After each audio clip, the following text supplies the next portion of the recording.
سوال یہ پیدا ہوتا ہے، کیا آپ نے واقعی میں اہل سنت چھوڑ دی ہے؟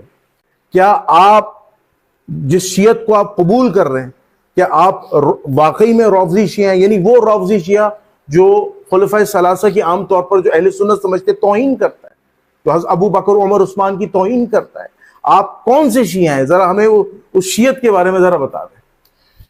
بہت بہت شکریہ آپ کا جنید الرحمان صاحب۔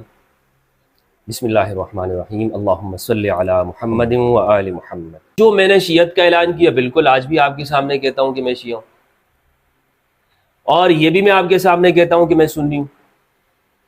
ہاں، یہ ذرا ڈیفرنس ذرا بتائیں۔ اہل سنت والجماعت سے میں نے کبھی نکلنے کی بات نہیں کی کہ ہم اہل سنت والجماعت سے نکلے ہیں۔ اگر آپ یہ سمجھتے ہیں کہ میں شیعہ ہوں یعنی میں امام علی کا فالوور ہوں، متبع ہوں، ان کی پیروی کرتا ہوں، اور میرے سامنے اگر دو مسائل آ جاتے ہیں، ایک طرف امام علی کا موقف ہے کسی مسئلے میں اور ایک طرف ابو ہریرہ رضی اللہ عنہ کا آ جاتا ہے، تو میں کس کو لوں گا؟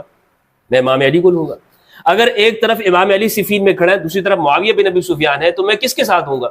امام علی کے ساتھ ہوں گا۔ اور یہ اہل سنت بھی یہی کہتے ہیں، تو اسی کا مطلب شیعت ہے، اسی کو شیعت کہتے ہیں۔ باقی جو فرقہ واریت کے طور پر ہے ذہن میں، وہ جو چیزیں ہیں کلچر کا حصہ ہے، اس کا حصہ نہ میں ہوں نہ کسی کو بننا چاہیے۔ اور سنیت کا جو مفہوم جو لوگوں نے سمجھا ہے، جناب میں دیوبندی بریلوی، اس سے اوپر اٹھ کر وہ سنت کا مفہوم جو قرآن نے دیا ہے کہ آپ نبی صلی اللہ علیہ وآلہ وسلم کی پیروی کریں، کہ جب پیغمبر کا فیصلہ آ جائے کسی معاملے میں تو کسی مومن اور مومنہ کو اختیار نہیں ہوتا کہ وہ اپنی طرف سے کوئی لفظ استعمال کرے۔ یہ ہے سنت۔ اچھا مفتی اس صاحب، معنی میں سمجھتا ہوں کہ شیعہ بھی سنی ہے اور جو سنی ہے وہ بھی شیعہ ہے۔ فرق کیا ہو گیا؟ مولویوں نے بنائے ہوئے سارے فرق۔ جی